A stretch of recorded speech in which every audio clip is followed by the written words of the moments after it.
आवाज बढ़ाओ। जय श्री राधे।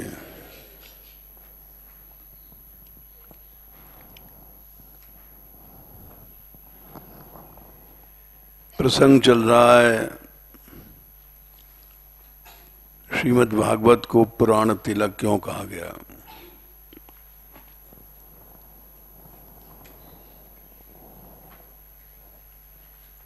वेद व्यास जी की रचनाएं तो और सब भी थीं,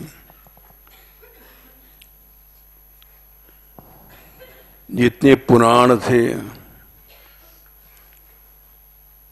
वेद व्यास जी की रचित हैं। वेदों का सार महाभारत में उन्होंने रखा, वो भी उन्हीं की रचना। तो जो सब कुछ वेद व्यास जी का ही है,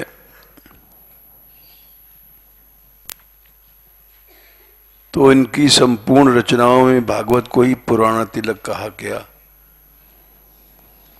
ये क्यों?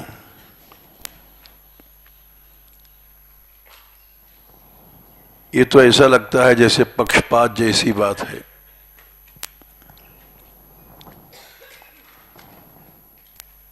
तो इसका उत्तर ये है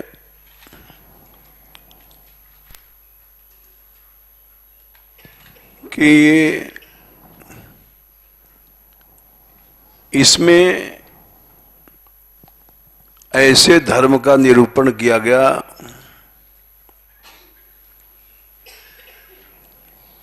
जिससे भगवान में भक्ति आ जाती है।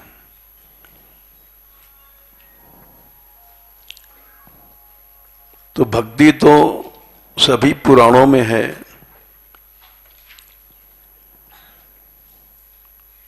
अवश्य, लेकिन जिस भक्ति को वो चाहते हैं वो नहीं है। भक्ति का वर्णन सब पुराणों में है और सभी पुराणों से उदाहरण दिया जाता है, लेकिन कौन सी भक्ति?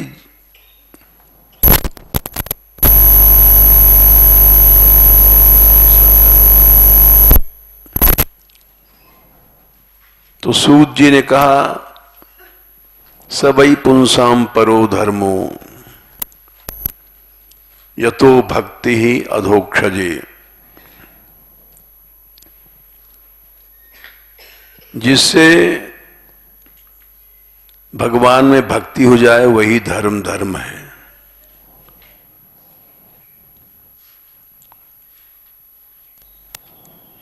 नहीं तो वो धर्म नहीं है, चाहे कितना बड़ा उसका सुंदर पालन हुआ है।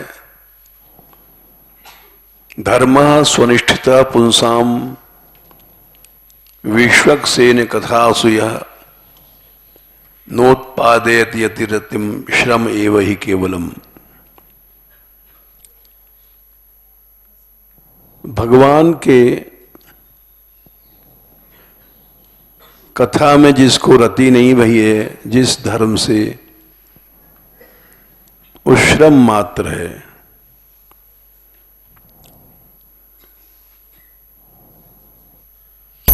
तो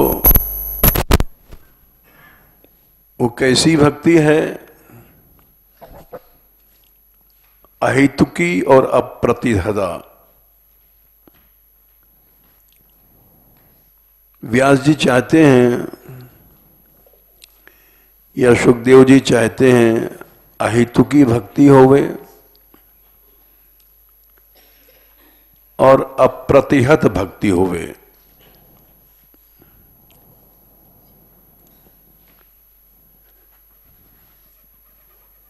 उस धर्म का इस भागवत में वर्णन किया गया।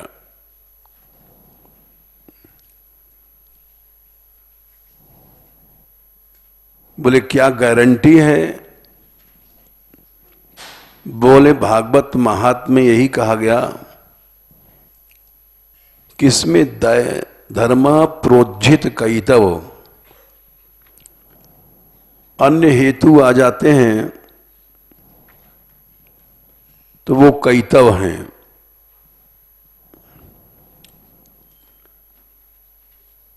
इस भागवत में कैतव रहित भक्ति का निरूपण किया गया।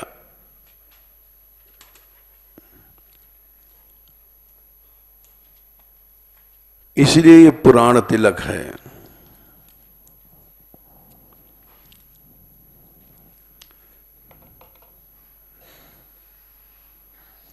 कैतव क्या है, इसको आगे बताते हैं कि कैतव आकर के भक्ति को तामस राजस सात्विक कर देते हैं।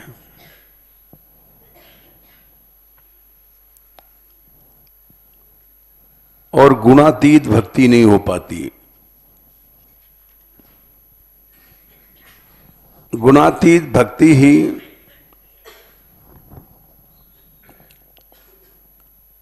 साध्य को दिलाएगी। श्रीमद् भागवत में यही कहा गया है।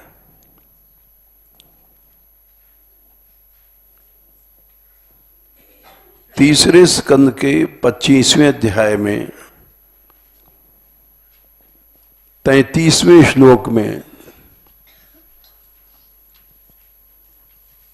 जो कैतव रहित भक्ति है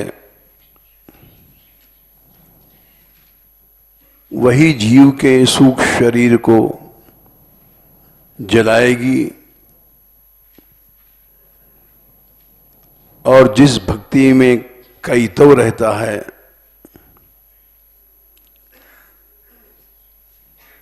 वो नहीं जला पाएगी।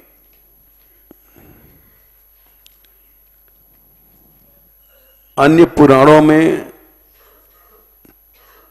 जो भक्ति का स्वरूप वर्णन किया गया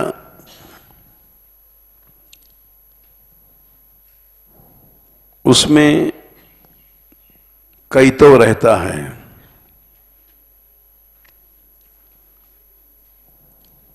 इसलिए निर्णय किया गया निष्कैतव भक्ति में ही सामर्थ्य है कि अनादिकाल से सूक्ष्म शरीर में बंधा हुआ व्यक्ति जब तक सूक्ष्म शरीर नहीं जलेगा मुक्त नहीं होगा। कपिल भगवान ने भी यही कहा अपनी मां से, अनिमित्ता भागवती भक्ति सिद्धेर गरीयसी जरत्याशु या कोशम निगीर्णम अनुलो यथा। माताजी, जो अनिमित्ता भक्ति है, किसी हेतु को लेकर के भक्ति नहीं की जा रही है, किसी निमित्त से भक्ति नहीं की जा रही है।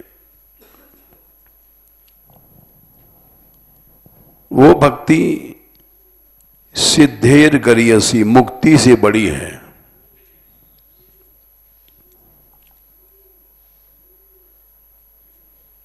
उसमें ये सामर्थ्य है,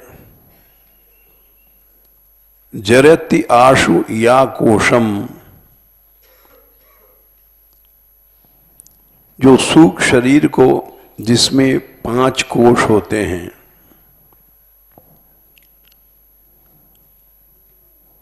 उसको जला देगी। जैसे निगीर्णम, तुमने भोजन किया,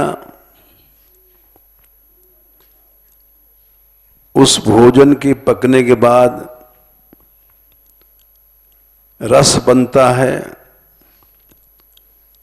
रस पक करके रक्त बनता है, रक्त पक करके मांस बनता है, मांस पक के मेद बनता है, मेद पक करके अस्थि बनता है, हड्डी पक करके मज्जा बनता है, और मज्जा पक करके वीर्य बनता है। ये सातों चीजें जठराग्नि जलाती है, पकाती है। 7 धातुएं हैं। भोजन किया, रस, रक्त, मांस, मेद, अस्थि, मज्जा, शुक्र।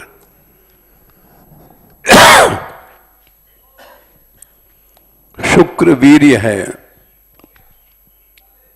ये 7वीं धातु है। और सार का सार का सार का सार का सार का सार का सार है। 6वीं धातु जो पक करके मज्जा है, पक करके वीर्य बनता है। मज्जा कहते हैं हड्डी के भीतर जो गूदा होता है। रस, रक्त, मांस, मेद, अस्थि, मज्जा, शुक्र, ये 7वीं धातु है वीर्य, शुक्र। स्त्रियों में शुक्र होता है, पुरुषों में वीर्य होता है। जो भोग से निकल जाता है, इसलिए मनुष्य तेजस्वी नहीं बनता। वीर्य भी पक करके ओज बनता है।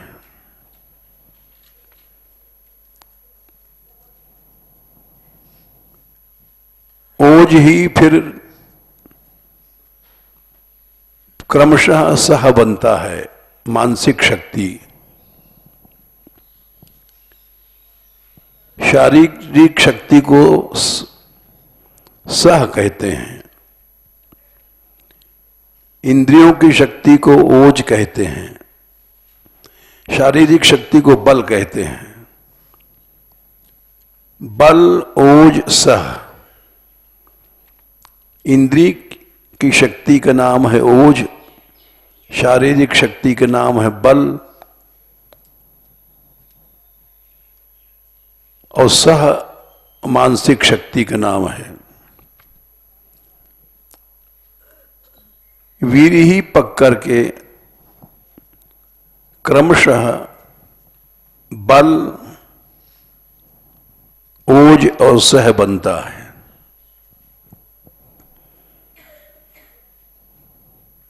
तब ये क्या आग है? हम लोग कोई अंगीठी से पेट में पकाते हैं क्या? बोले नहीं, ये ईश्वर की प्रक्रिया है। निगीर्णम, तुमने जो खाया उसको अनल माने जाठरानल, जाठरानल अपने आप पकाता रहता है। तुमको कुछ नहीं करना है। तो जैसे निगीर्ण खाए भय को जाठरानल पकाता रहता है,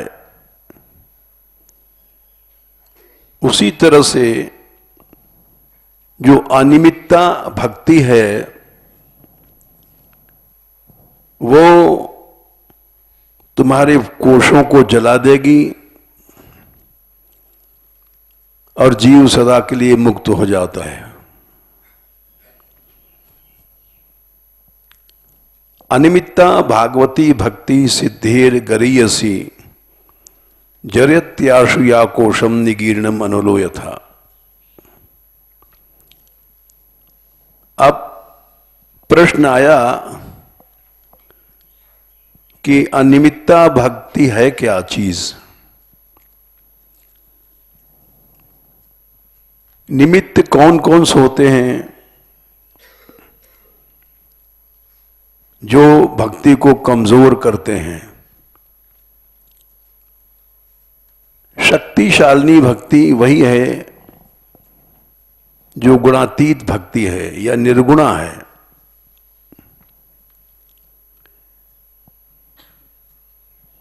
तो सबसे कमजोर करती है तमोगुण,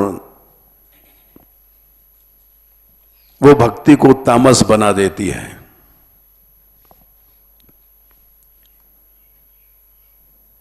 ये निमित्त कौन कौन है,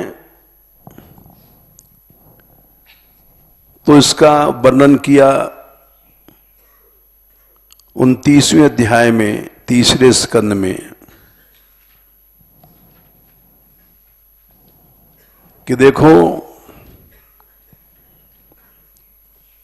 3 गुण हैं, रजोगुण, तमोगुण, सतोगुण, और ये निमित्त बन जाते हैं। सात्विक लोग सतोगुण को लक्ष्य करके भक्ति करते हैं, राजस लोग रजोगुण को लक्ष्य करके, तामस लोग तमोगुण को लक्ष्य करके। बोले लक्ष्य नहीं करते हैं, उनका स्वभाव होता है, वो स्वभाव छूटता नहीं है। इसी बात को 3:29-7 में कहा, भक्ति योगो बहुविधो मार्गैर भामिनी भाव्यते। हे माता, तू हमको बहुत अच्छी लग रही है। भामिनी शब्द कहा उन्होंने। भामिनी कहते हैं जो अतिशय प्रिय होता है, भा जाता है। यही शब्द राम जी ने शबरी के लिए प्रयोग किया। कहा रघुपति भामिनी सुन बाता। भामिनी माने ये नहीं कि रूप अच्छा है, इसका शरीर अच्छा है, गुण अच्छा है, विद्या में चतुर है, ये सब नहीं है। भामिनी उसको कहते हैं, कह रघुपति भामिनी सुन बाता, मानो एक भगति कर नाता। शुद्ध भक्ति जब जिसके भीतर होती है वो भामिनी बन जाता है।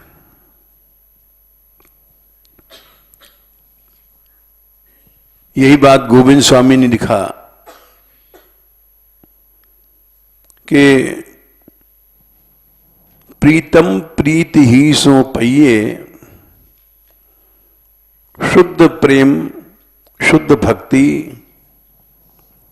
यद्यपि रूप गुणशील चतुरता, इन बातन न रिझइये। बड़े रूप सुंदर है इसलिए भगवान मोहित नहीं होगा। ये मत समझो गोपियां सुंदर थीं, बड़ी शीलवती थीं, ये सब कुछ नहीं है। यद्यपि रूप गुणशील चतुरता, इन बातन न रिझइये।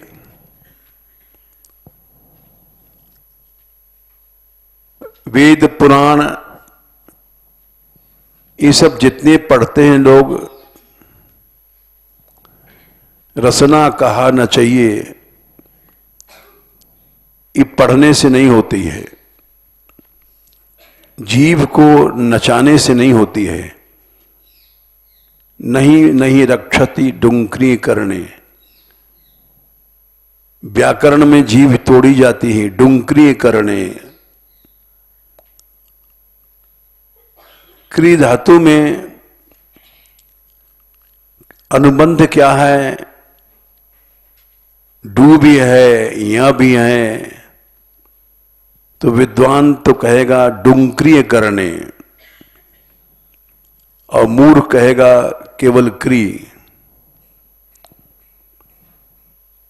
तो गोविंद बिना स्नेह रियाली, रसना कहा न चाहिए। ये केवल भक्ति रहित पढ़ना जीव को नचाना है। इसलिए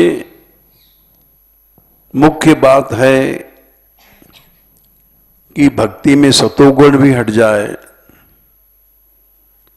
रजोगुण भी हट जाए, तमोगुण भी हट जाए। ये तीनों जो हेतु हैं, ये क्यों हैं?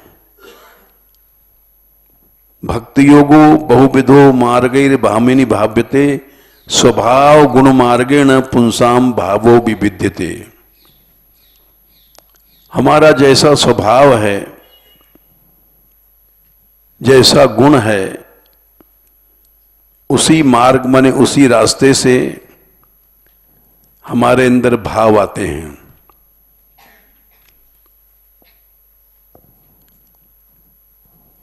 बोले कैसा स्वभाव है? बोले किसी के स्वभाव होता है अभिसंधा यो हिंसाम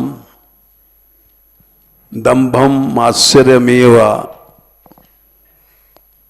8वां श्लोक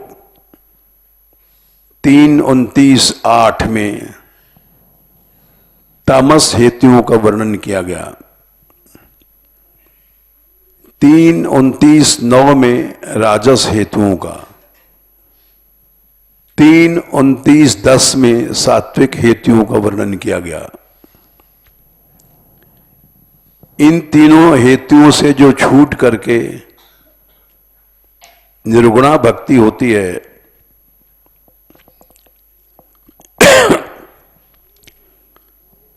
वो 3:29-12 में उसका वर्णन किया गया।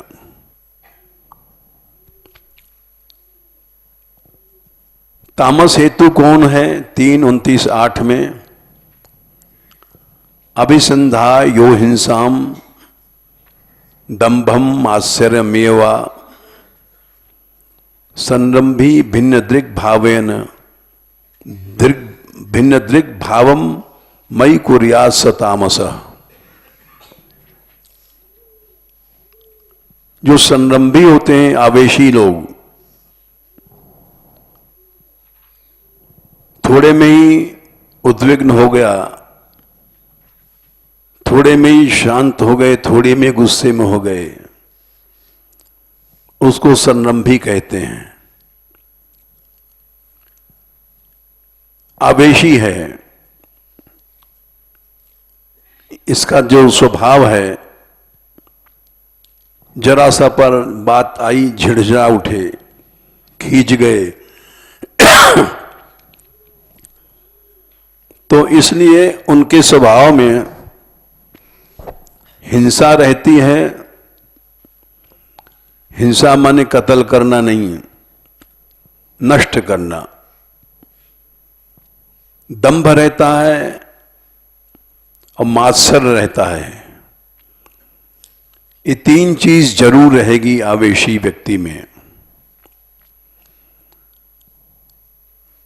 हिंसा क्या? सिर काटना है तो आखिरी चीज है। किसी का यश नष्ट कर दिया, किसी की कमी खोल दिया, ये सब हिंसा है।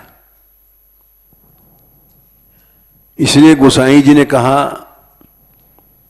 जे सही दुख पर छिद्र दुरावा, बंदनी तेहि जस जग गावा। जो कष्ट सह करके भी पर दोषों को ढकता है, पर दोषों को जो खोलेगा वो हिंसा हो जाएगी। तो इसलिए ऐसा व्यक्ति जो हिंसा नहीं करता है, जे सही दुख पर छिद्र दुरावा, वो बंदनी है वो पुरुष पूर्ण भक्त है। बोले इसका प्रमाण क्या?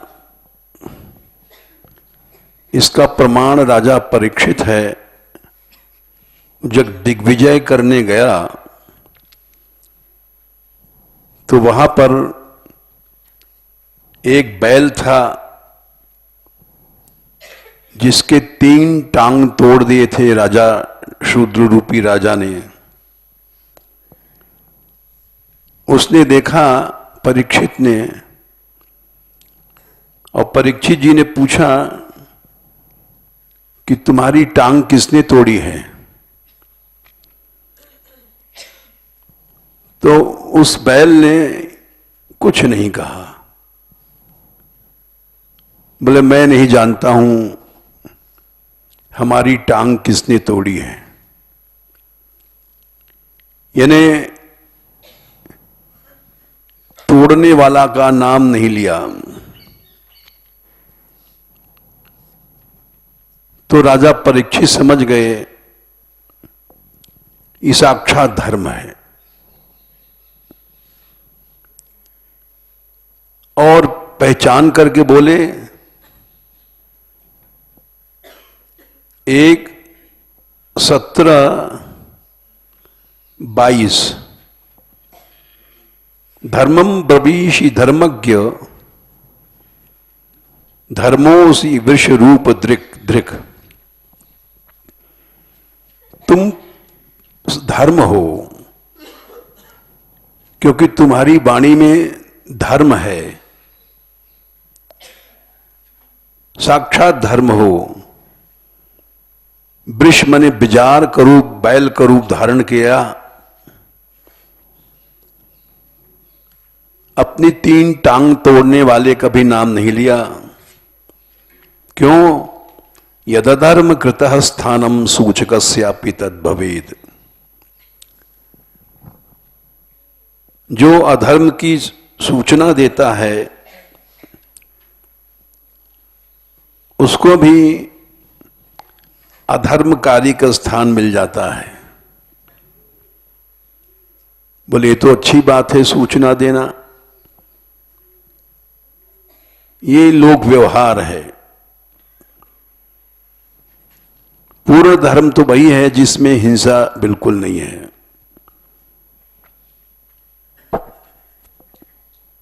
तुम साक्षात धर्म हो, हिंसा तुम्हारे शब्दों में नहीं है। तुम तो दूसरों के दोषों को ढकते हो। जे सही दुख पर छिद्र दुरावा, तुम्हारी 3 टांगे तोड़ी गई हैं, तुम कष्ट सह रहे हो, फिर भी तोड़ने वाले का नाम नहीं ले रहे हो। तो गोसाई जी कहते हैं बंदनीय ते जस जग गावा। तुम बंदनीय हो क्योंकि तुम साक्षात धर्म हो। तो ये एक उदाहरण दिया कि हिंसा,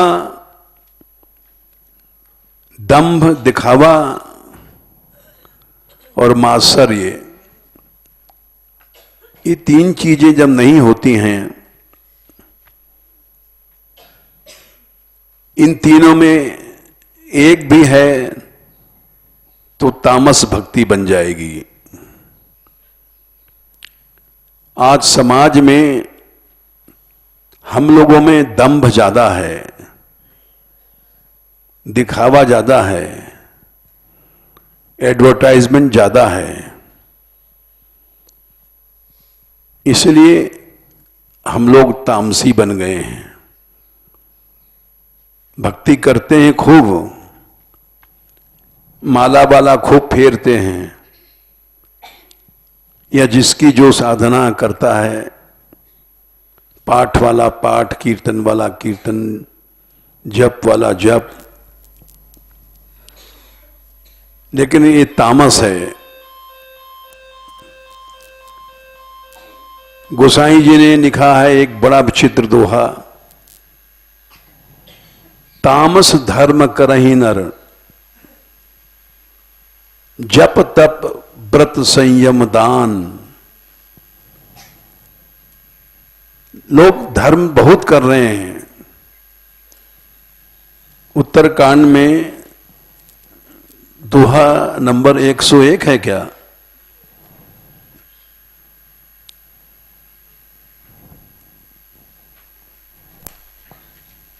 देखना है 101 ख। ये विचित्र चौपाई है, दोहा है, हिम्मत है। सारे धार्मिक समाज पर एक चोट है। सारे समाज को कह दिया कि तुम करते तो बहुत हो धर्म,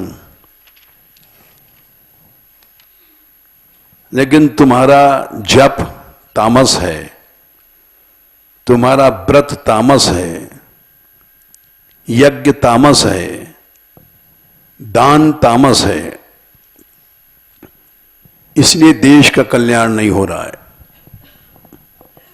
तामस धर्म करई नर, जप तप व्रत मखदान। ये एक बड़ी भारी चोट है। जप जो करते हैं लोग, उनको भी ले लिया, तपस्वियों को भी ले लिया, व्रत करने वालों को ले लिया। सभी व्रत आए, चाहे एकादशी है, चाहे द्वादशी है, चाहे त्रयोदशी है, सभी यज्ञों को ले लिया। ऐसी हिम्मत कौन कर सकता है? सभी दान ले लिया। अधिकतर दान तामस है, अधिकतर जप तामस है, अधिकतर व्रत तामस है। इसी ने देव न बरसई धरनी, समय पर वर्षा नहीं होती और समय पर अन्न नहीं होता है। अगर मनुष्य तामस धर्म न करे, निर्गुणा भक्ति करता है, तो उससे देश का कल्याण हो जाता है। चाहे कितनी भी आपत्ति आए देश पर, इसी को उपदेश दिया चैतन्य महाप्रभु ने कि कीर्तन करो। रुमाल ले हो, ठीक है, जप करो, कुछ भी करो, लेकिन हेतुओं को लेकर के मत करो। न धनम न जनम न सुंदरीम कविताम वा कामये। ये श्लोक बताता है सुंदरी, भोग, धन ऐश्वर्य का हेतु है। कविता बनाना, लेख लिखना, ये सब हेतु लेकर के भक्ति नहीं करो। लेकिन हम लोगों का स्वभाव नहीं बदलता। हेतु लेकर के भक्ति करते हैं। जप है,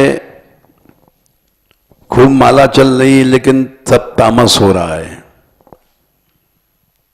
तपस्या है, व्रत है, यज्ञ है, दान करते हैं, उन सब में उनको तामस कर देते हैं। जप तप व्रत मख दान, चारों चीजें तामस हो गई हैं।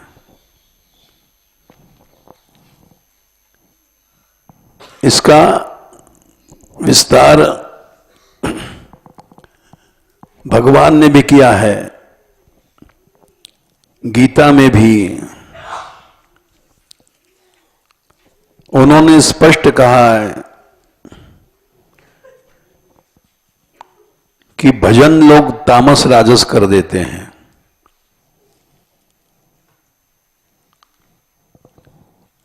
ये कैसे पता पड़ेगा? 17वें अध्याय में गुणत्रय श्रद्धा के 3 बातें उन्होंने कही हैं। 3 प्रकार की श्रद्धा होती है। वही बात कपिल भगवान बता रहे हैं। स्वभाव गुण मार्गेण पुंसाम भावो विविद्यते। तामस स्वभाव वाला तामस श्रद्धा करता है, राजस स्वभाव वाला राजस श्रद्धा। तामस सात्विक रजोगुण ये चलते हैं। तो भगवान बोले सात्विक श्रद्धा तो 17/11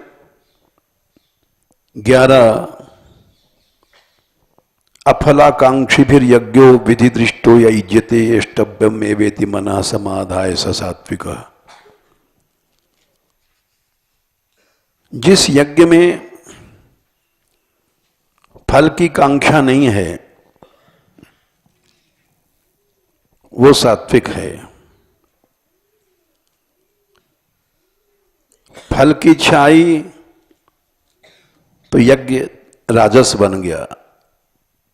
17/12 अभिसंधाय तो फलम दंभार्थम अभिचयुयत। फल की छाया दिखावा आया, बस इसी से वो राजस बन गया। चाहे 10 करोड़ रुपए का यज्ञ है। हम जब इलाहाबाद में थे तो एक यज्ञ हुआ था। उस जमाने में 1 करोड़ रुपए बहुत बड़े होते थे।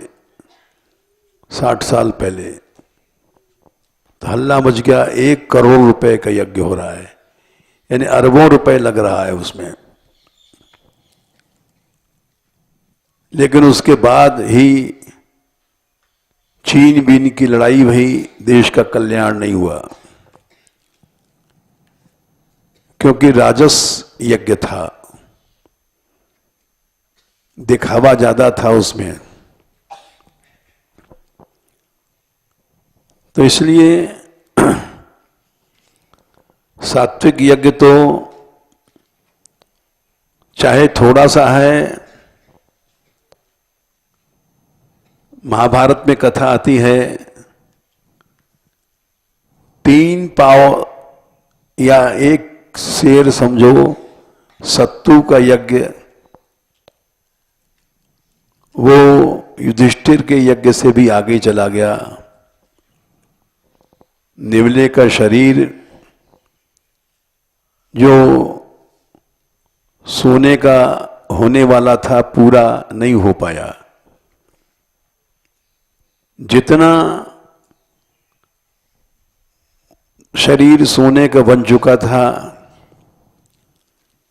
सात्विक यज्ञ के अवशेष जल से वो नहीं बना। जबकि सुवर्ण की सब सामग्रियां, बड़े बड़े ऋषि महर्षि सब आए थे, लेकिन उस यज्ञ में वो ताकत नहीं थी जो उस नेवले ने बताया था उस ब्राह्मण के यज्ञ में हुई थी, जिसको 1 किलो सत्तू मिला और अतिथि के लिए सारा परिवार ही ऐसा था। पहले तो अपना चौथा हिस्सा उसने दिया, फिर उसकी स्त्री ने भी मना करने पर भी दिया कि तू मर जाएगी तो बच्चों का पोषण कौन करेगा? स्त्री ने भी अपना हिस्सा दे दिया। फिर तीसरा हिस्सा बेटे ने भी दे दिया, मना करने पर भी, कि तू वंश को धारण करता है, मैं मर जाऊं तो कोई बात नहीं, बूढ़ा हूं, तेरी मां मर गई तो बूढ़ी है, कोई बात नहीं, तू वंशधर है। लेकिन लड़का भी वैसा था, बोले जिस रास्ते पर माता पिता चले हैं उसी पर बेटे को चलना चाहिए। प्राण रक्षा बड़ी बात नहीं है, उसने भी दे दिया। चौथी जो पुत्र वधू थी, मना करने पर भी उसने भी अपना हिस्सा दे दिया। चारों को समेट करके वो धर्म आया था परीक्षा लेने, अतिथि बन करके, सब पूरा सत्तू खा गया चारों का। उसके बाद उसने हाथ धोया था, एक नवला निकल के जा रहा था, उस नेवले पर पानी पड़ गया उसके हाथ धोने का, तो नेवला सोने का बन गया। जहां जहां पानी पड़ा वो तो सोने का बन गया, जहां जहां पानी नहीं पड़ा वहां वैसे ही नेवला जैसा होता है, मटमैला सा बना रहा। वही नेवला आया था युधिष्ठिर के यज्ञ में कि अब मेरा सारा शरीर सोने का बन जाए, नहीं बन पाया। यानी उस यज्ञ में वो शक्ति नहीं थी जो उस एक शेर सत्तू में शक्ति थी। तो आज जो यज्ञ हो रहे हैं निष्काम और निर्हेतुक नहीं हो रहे हैं। सारे धर्म हेतुक हो रहे हैं और उससे देश का कल्याण नहीं हो सकता। तो सात्विक श्रद्धा, भगवान ने कहा अफलाकांक्षिभिर यज्ञ, फल का विचार ही नहीं आवे कि हमको सम्मान मिले कि नहीं मिले, यश मिले कि न मिले, तब वो सात्विक श्रद्धा होती है। फल का विचार आया तो राजस यज्ञ हो गया 17/12 और 17/13 में तामस यज्ञ है। विधि को नहीं सोचते हैं और क्रिया से हीन है, मंत्र से हीन है, दक्षिणा से हीन है। ये सब श्रद्धा रहित होने के कारण होता है। तो इसलिए सारे के सारे यज्ञ फिर भगवान बताते हैं, भजन तो लोग बहुत कर रहे हैं, कई लाख साधु हैं, लेकिन सबके अंदर सात्विक श्रद्धा नहीं है। सात्विक श्रद्धा को पराश्रद्धा कहा गया है भगवान ने 17/17 में। श्रद्धया पर्यातप्तम तपस्तत्त्रिविधम नरैः अफलाकांक्षिभिर्युक्तैः सात्विकम परिचक्षते। पराश्रद्धा, जहां फल की कल्पना ही नहीं है, चर्चा ही नहीं है, वो सात्विक श्रद्धा है। तीनों प्रकार का तप, शारीरिक हो, वाचिक हो, मानसिक हो। माला करने वाले माला कर रहे हैं, जप कर रहे हैं, लेकिन जरा सी भी फल की इच्छा उनके जप को तामस कर देगी। जरा सा भी तमोगुण उनके सब जब तब व्रत को तामस कर देगा। जैसे 10 मन दूध की खीर बनाई, उसमें 1 नींबू निचोड़ दिया, सारी की सारी खीर फट गई। इसी तरह से बहुत बड़ा 10 करोड़ रुपए का यज्ञ है और उसमें जरा सा तामस भाव आया, सब दूध फट गया, तामस बन गया। फिर राजस क्या है? 17-18 में सत्कार मान पूजा की छाई, दंभ आया, दिखावा आया, जरा सा नींबू निचोड़ा, मान की छाई और सब राजस हो गया। तामस तो वही है 17/19, मूढ़ भाव से किसी को पीड़ा मिले, उत्सादन मने निंदा, उसका यश घटे, वो तामस हो गया। जैसे यद्यप किसी की निंदा नहीं करनी चाहिए क्योंकि तमोगुण है, लेकिन क्या करें, हम भी तमोगुणी हैं, करना पड़ता है। कल हम गोकुल गए थे तो गोकुल में इन लोगों ने कहा था छतरी बनेगी तो 1 लाख रुपए हम लोग लगा सकते हैं।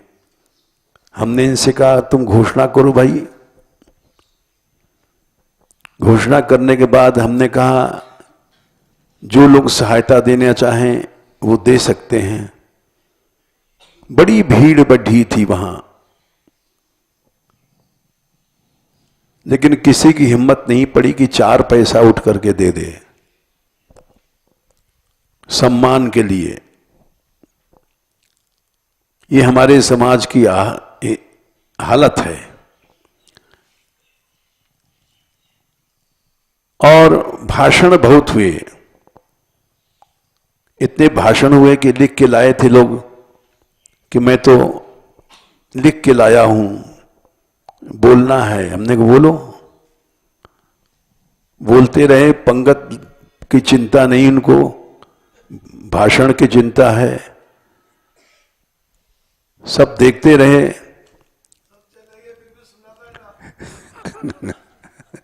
सच्चा बोलने वाला वही था। माइक भी उसने हटा लिया जो माइक वाला था। हमारा इतना ठेका है 1 घंटे, लेकिन हम तो बोलेंगे। तो वो खाली बोलने की ही भक्ति है हम लोगों में, करने की कुछ नहीं है। इतना बड़ा समाज बैठा था और हमसे पीछे कह रहा था कोई कि आपने अच्छा नहीं किया, ये जो आपने कहा कि कोई आवे। हमने कहा भाई हमने मांगा तो नहीं, लेकिन हमने अब अवसर दिया, कोई आना चाहे आ जाए। ठीक कह रहे हो तुम, ऐसा कहना नहीं चाहिए, लेकिन गलती भाई, अब ये गलती क्या करेंगे हमने आए।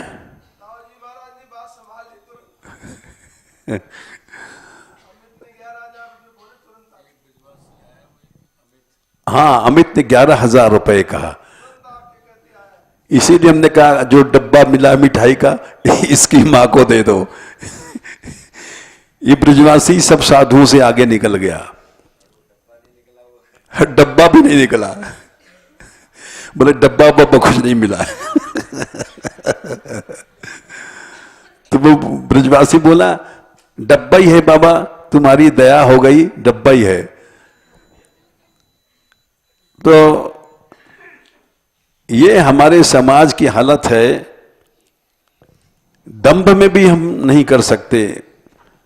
नहीं, उस समय इतने बड़े बड़े महंत हैं, घोषणा कर सकते थे कि हम 5 रुपए यहां नहीं है, घर जाके दे देंगे। 10 रुपए हम घर भेज देंगे।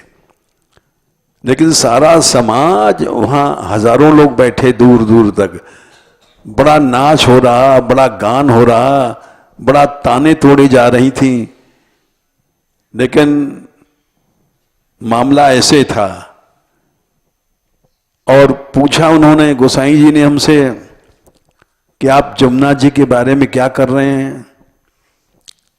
अरे हमसे पूछते हो, तुमने जमुना मंच बनाया अलग, तुम क्या कर रहे हो? लेकिन हमने कहा इनसे कुछ कहना नहीं चाहिए, बड़े हैं। हमने कहा हम ऐसा कर रहे हैं, सुप्रीम कोर्ट में फाइट कर रहे हैं और फिर से एक यात्रा शुरू करना जा रहे हैं। बस अगर हम ऐसा जवाब देते कि आपने यमुना मंच बनाया, आपने क्या किया? लेकिन फिर भी इतना हमने कहा कि हम वहां सुप्रीम कोर्ट में लड़ रहे हैं और पहाड़ों की लड़ाई के विषय में फिर से मामला उठा है। हम हाई कोर्ट में लड़ रहे हैं, भानोखर के लिए लड़ रहे हैं। कई बातें बताई। मानगढ़ मर नहीं गया है, मानगढ़ जग रहा है, चल रहा है। एक कविता भी सुनाई थी, चलना हमारा काम है, गति प्रबल पैरों में भरी, फिर क्यों रहूं दर दर खड़ा, जब आज मेरे सामने है रास्ता इतना पड़ा, जब तक न मंजिल पा सकूं तब तक न मुझे विराम है। ये हम इलाहाबाद यूनिवर्सिटी में गाते थे कि चलते रहो जब तक मंजिल न मिल जाए। तो इस कविता को भी हमने कहा था, हमने कहा मान मंदिर का ये लक्ष्य है, वो चलता ही रहेगा। लेकिन ये प्रसंग इस बात पर आया कि सत्कार मान पूजार्थम, अरे दिखाए के लिए भी राजस भक्ति भी करो तो ठीक है, लेकिन अधिकतर तामस भक्ति है। यमुना मंच क्यों बना? मान मंदिर को उखाड़ने के लिए। परस्यों उत्साधनार्थम व तामस लक्ष्य लेके बना तो कुछ नहीं हुआ, कोई शक्ति नहीं। तो ये श्रद्धाओं के खेल हैं। तामस श्रद्धा वाला हिंसा, दूसरे का यश नष्ट होवे, दिखावा उसके लिए रखेगा, मात्सर्य जरूर करेगा। तो ये जब भाव आ जाते हैं तो वो तामस भक्ति बन जाती है, जो हमारे देश में चल रही है। हर संप्रदाय इसी तामस भाव से पीड़ित है, हर आश्रम इसी तामस भाव से खोखला हो गया है। हर ऊंचा ऊंचा नाम करने वाला संत इसी तामस भाव से चल रहा है। बहुत बड़े बड़े यज्ञ हैं, सब तामस हैं। इसलिए ये बड़ा विचित्र दोहा है, तामस धर्म करहि नर, जप तप व्रत मख दान। चारों चीजें तामस हो गई हैं। अगर तामस न हो में तो देश का कल्याण हो सकता है, लेकिन हम लोगों का जितना भी जप है, तप है, व्रत है, मख है, दान, तामस है। इसलिए देश का कल्याण नहीं हो सकता। आगे इससे बचे तो राजस, राजस है 29/9, विषयान अभिसंधाय यश ऐश्वर्य मेवा। विषयों का लक्ष्याया, यश का लक्ष्याया, ऐश्वर्य माने प्रभुता, मालकियत, ये लक्ष्याया राजस बन गया। इससे बचे तो सात्विक हो जाता है। कर्म निराहारम उद्देश्य परस्मन वा तदर्पणम, ये 29/10। कर्म हमारे सब जल जाएं या हमारा समर्पण हो जाए, इस स्वार्थ अपने कल्याण का, ये भी जरा उस ऊंचा है, लेकिन इसने भक्ति को सात्विक कर दिया। निर्गुणा भक्ति क्या है? निर्गुणा भक्ति तो वही है, लक्षणम भक्ति योगस्य निर्गुणस्य उदारतम अहितुकी अव्यवहिता या भक्ति पुरुषोत्तमे। कोई हेतु लेकर के न चलो, न तामस न राजस न सात्विक।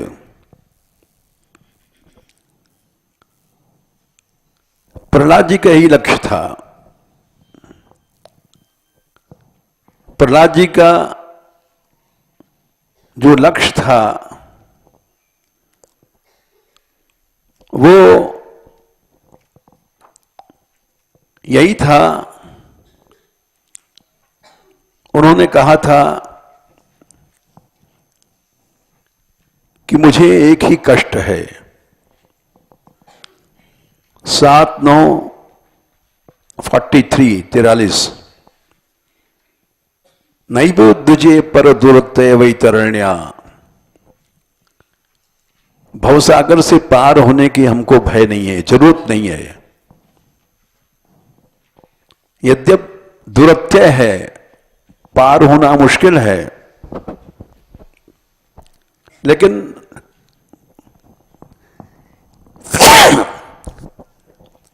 हम आपका गान करते हैं। तद वीर्य गायन महामृत मग्न चित्त, इसलिए भवसागर तो पार ही हो गए हैं। कष्ट ये है, सोचें ये संसारी लोग जो बेचारे आपसे विमुख हैं, क्यों विमुख हैं? इंद्रियार्थ, भोगों के लिए पैसा इकट्ठा करते हैं, माल खाएंगे, खाएंगे जब तो भोगेंगे। तो इसलिए ये दुनिया भर का माया का ताम झाम इकट्ठा कर रहे हैं और उस बोझ को ढो रहे हैं। इन विचारों के लिए दुख अवश्य है। भले तपस्वी लोग बड़े बड़े हैं 46 मौन व्रत शुद्ध तप अध्ययन स्वधर्म व्याख्या रहो जप समाधि करते हैं, लेकिन उसमें दम्भ आदि आ गया है। और दम्भ आदि नहीं है तो परार्थ निष्ठा नहीं है। जो उन्होंने आगे ऊपर श्लोक में कहा, न परार्थ निष्ठा। साधन तो बहुत किए जा रहे हैं, लेकिन तुम पराये हित के लिए क्या कर रहे हो? इसलिए 43 में न परार्थ निष्ठा, परहित के लिए क्या कर रहे हो? बड़े बड़े तपस्वी तपस्या कर रहे हैं स्व विमुक्ति कामा, अपने मुक्त होने की इच्छा से। इस सात्विक हेतु आ गया। सात्विक हेतु क्या है? कर्म निर्हारम, लेकिन परार्थ निष्ठा नहीं है। इसलिए मैं ऐसी भक्ति नहीं चाहता हूं।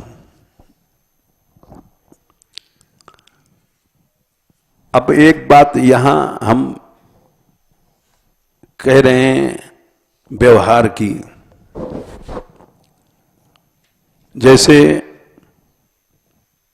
इसने कहा मुरली ने कि हम दिल्ली जाएंगे, 1 महीने में संस्कृत बोलना आ जाता है। हमने कहा दिल्ली जाने से अच्छा है तुम यहीं पर अन्वय करो यहीं पढ़ो और यहीं पढ़ाओ। पढ़ाने से विद्या बढ़ती है। हम कोई ज्यादा पढ़े लिखे न थे न हैं, लेकिन एक अनुभव है कि दूसरों की सेवा, दूसरों को लाभ, ये परहित हमने सोचा, उसी के कारण इतना समाज बन गया। हम कोई आचार्य नहीं है, कोई एमए नहीं है, कुछ भी पढ़े लिखे हम नहीं हैं, लेकिन फिर भी अपने आप ऐसा समाज बन गया जिससे देश का कल्याण हो रहा है। इतनी लड़कियां हैं, इतने साधु हैं, ये सब अहेतुक भक्ति कर रहे हैं।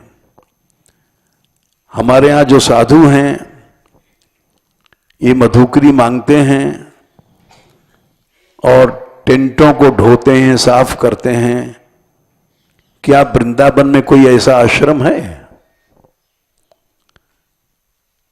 वहां साधुओं से काम लेना नहीं जा सकता। ये लोग निष्काम हैं, इनमें गर्व नहीं है कि हम भिक्षा मांग रहे हैं। यद्यपि कमियां होती हैं, सब में एक से भाव नहीं है।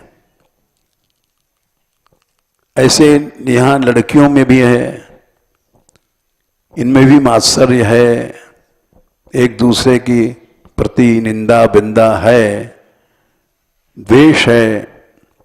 लेकिन फिर भी कोई पैसे के लिए न कीर्तन करती है, न पैसे के लिए उपदेश करती है। वृंदावन के संतों को बंद कर दिया गया, वो बिना पैसे के नहीं आते थे।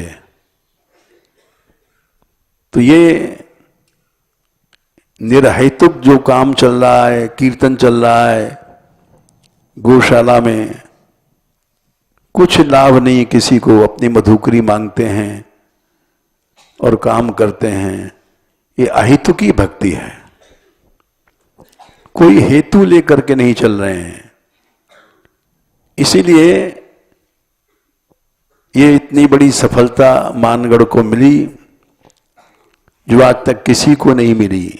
जो काम बने, चाहे वो पहाड़ों की लड़ाई थी या कोई लड़ाई है, अब भी अनेक मंच बन गए हैं यमुना जी के, लेकिन सफलता नहीं मिलेगी क्योंकि उनके हेतु अहेतुक नहीं है। और ये मिलेगी मान मंदिर को ही मिलेगी, क्योंकि हम लोग हेतु लेकर नहीं चल रहे हैं। केवल एक संकल्प जरा सा था कि यात्रा फिर से उठे, अपने आप लोग आने लग गए और अपने आप सहायता देने की कहने लग गए। ये सब पवित्र संकल्प होता है तो भगवान सहायता देता है। इस साल यात्रा नहीं उठेगी ऐसा लोगों ने सोचा था। हमारे ही आदमियों ने मानगढ़ को तोड़ने का प्रयत्न किया, लेकिन फिर भी यात्रा अब तक 20 यात्रा जो उठ चुकी हैं उनसे सबसे अच्छी उठी, क्योंकि राजस तामस जो वृत्तियां थी हम कर रहे हैं ये हट गई।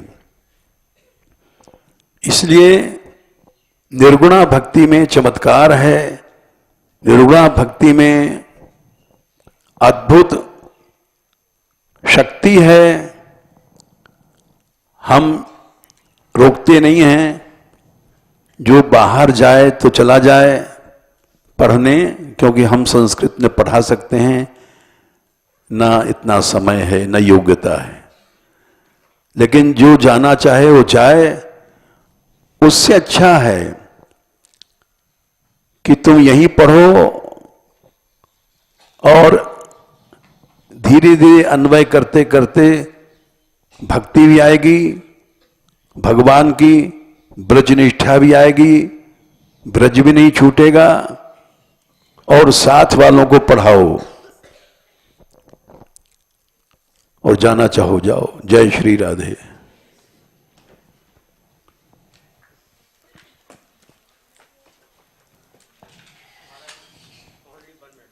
हाँ, मतलब आपका ना कोई चेला है ना कोई चेली है, फिर भी आपका इतना विशाल वैभव एवं लाखों करोड़ों जीवों का आपसे जुड़ना हमको तो आश्चर्य सा प्रतीत होता है। और ये इसका रीजन हमको समझ में ही नहीं आ रहा है।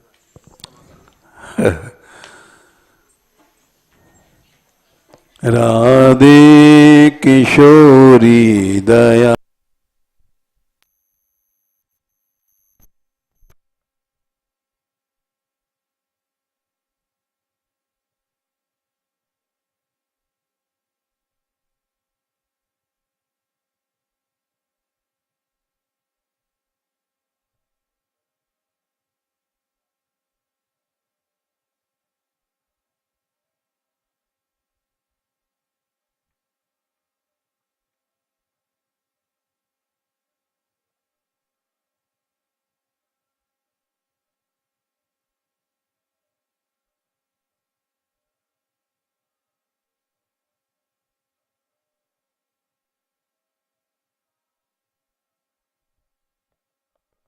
विषम विषय विष ज्वाल